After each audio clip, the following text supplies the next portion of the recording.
Mendengar semua itu, sekuat tenaga, ku sembunyikan senyum sambil berlalu menuju dapur. Pasangan seperti ini betul-betul saling melengkapi, saling menasihati dalam kebaikan.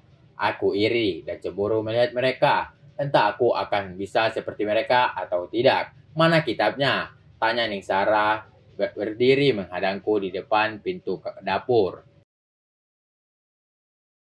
Saya belum sempat menyusun kitab. Itu. Kamu lihat sendiri. Saya sibuk. Jawabku berusaha acuh mengabaikan tatapan matanya yang tajam menusuk relung hatiku. Tidak bisakah matamu memandangku lembut sehingga keindahannya akan memadamkan bintang-bintang di langit? Kapan? Tanya Ning Sarah ketus. Mengingatkanku dengan Nyai Aisyah tidak mau mengakui kesalahannya. Mereka sama-sama merasa benar. Besok aku berikan ke perpustakaan. Insya Allah. Jawabku cepat berusaha menghindar dari tekanan yang diberikan Ning Sarah. Semoga aku bisa menemukan kitab kuning yang hilang entah kemana. Ning Sarah menggeser ke samping saat aku berjalan, seolah-olah akan menabraknya. Kertakaanku cukup berhasil membuatku tersenyum merasa senang. Ya, untuk sementara aku bisa mengalahkan gadis angku anak abah Yai Nafi.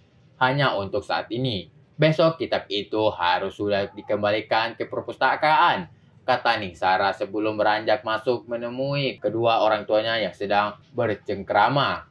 Itu bukan tanggung jawabmu. Kenapa harus aku yang mengambil alih semuanya? Gerutuku dalam hati. Ini kitabnya, Kang. Tanya Kang Somad. Setibanya aku di kamar. Dia menunjukkan kitab yang sudah kembali pada tempat aku menaruhnya. Bukan. Iya. Jawabku tidak bisa menyembunyikan perasaan senang. Kitab kuning yang sempat hilang sudah kembali pada tempatnya. Maaf, aku tadi baca-baca. Kebetulan kitab itu yang sedang aku cari. Tapi kenapa isinya berantakan? Tanya Sang Somad. Sebenarnya ini bukan milikku, tapi milik Ning Sarah. Lalu aku mulai menceritakan kejadian yang kualami ke Kang Somad, tanpa ada satupun yang dikurangi maupun kutambah sebagai penyedap cerita. Oh, begitu. Memang Ning Sarah sifatnya seperti itu. Semua santri sudah hafal. Jangan khawatir. Kitab kuning itu sudah aku susun sesuai dengan urutannya. Kata Somad, membuatku menarik nafas lega. Semua masalahku sudah teratasi. Barokah dari para kiai yang padaku.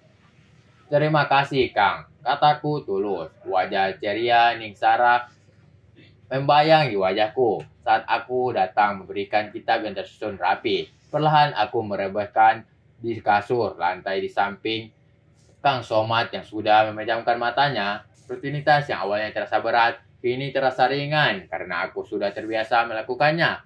Mataku terpejam, membiarkan beristirahat setelah seharian sibuk menyiapkan jamuan untuk tamu Abah Yai Nafi. Aku tidak berhenti datang silih berganti. Assalamualaikum. Suara lembut membuyarkan lamunanku. Kembali suara itu terdengar setelah tidak ada yang menyahuti salamnya. Waalaikumsalam. Kemana santri lain yang tadi kulihat tidur? Setelah mengantuk, aku bangkit berdiri, melihat untuk mengusir hawa untuk yang membuat mataku sulit terbuka. Lunglai, aku melangkah membuka pintu kamar khusus para santri. Siapa yang datang? Sama-sama aku berusaha mengingat suaranya yang terasa asing namun sempat membekas di hatiku. Mana kitab yang kau buat? Berantakan? Tanya Ning Sarah, ketus. Tangannya berkaca pinggang, membuat siluet indah pada yang ramping. Sudah selesai. Jawabku gugup melihatnya berdiri di hadapanku. Senyum yang diharapkan tak kunjung kulihat. Mana? Tanyanya ketus. Tidak sabar melihatku hanya berdiri mematung.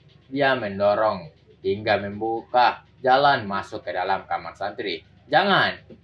Dia mengambil kitab yang terletak dan memeriksa urutannya dengan cepat. Kamu tuh, kitab apa ini dan fungsinya? Tanya Ning Sarah, menatapku dan pandangannya yang seakan aku anak kemarin sore yang tidak. Kitab apa yang sedang dipegangnya? Kitab At-Tariq. Sedangkan kitab Fathul Qorib, Tausiah, Fathul Mu'min. Jawabku cepat. Semuanya sudah aku pelajari selama 4 tahun di pesantrenku dulu. Siapa pengarangnya? Tanya Ning Sarah. Dia sengaja ingin keunggulan ilmunya melebihi aku. Al-Qadi, Abu Syuja, Ahmad bin Husain bin Ahmad, Al-Asfahani. Kitab Fiqh merupakan hasil turunan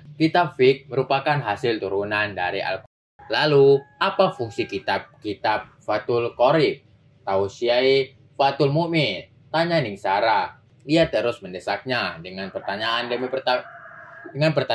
pertanyaan yang membuatku jengkel. Kan sudah aku jelaskan tadi. Kitab Fathul Qorib, Tausiah Fathul Mu'min itu syarah atau penjelasan dari At-Taqrib. Jawabku ketus. Ningsara. Tanyaku heran kenapa tidak melihat Ningsara. Di mana gadis cantik itu dengan segala keangkuhannya? Kamu mimpiin Ningsara? Tanya Kang Somad. Tertawa geli melihatku celingkungkan mencari Ningsara. Hanya ada aku dan Kang Somad. Yang lain entah di mana. Iya. Dia menanyakan kitab-kitab At-Taqrib, kitab Fathul. Ya sudah, hampir semua santri di sini memimpikan Ningsara, termasuk aku. Jawab Kang Somad meninggalkanku dengan segala kebingungan yang belum juga sirna. Pertama aku melihat dan mengenal Ningsara. Aku langsung memimpikannya. Entah apa yang terjadi setelah aku semakin mengenalnya. Hanya Allah yang tahu kehidupanku yang akan datang di pesantren ini. Apa yang akan terjadi? Oke guys, terima kasih telah tonton channel kami. Dan jangan lupa untuk menekan tombol like dan subscribe agar kamu tidak ketinggalan novel-novel berikutnya. Bagi para jomblo, jangan sedih, sebab kehidupan itu berawal dari jomblo. Dan jangan lupa bahagia.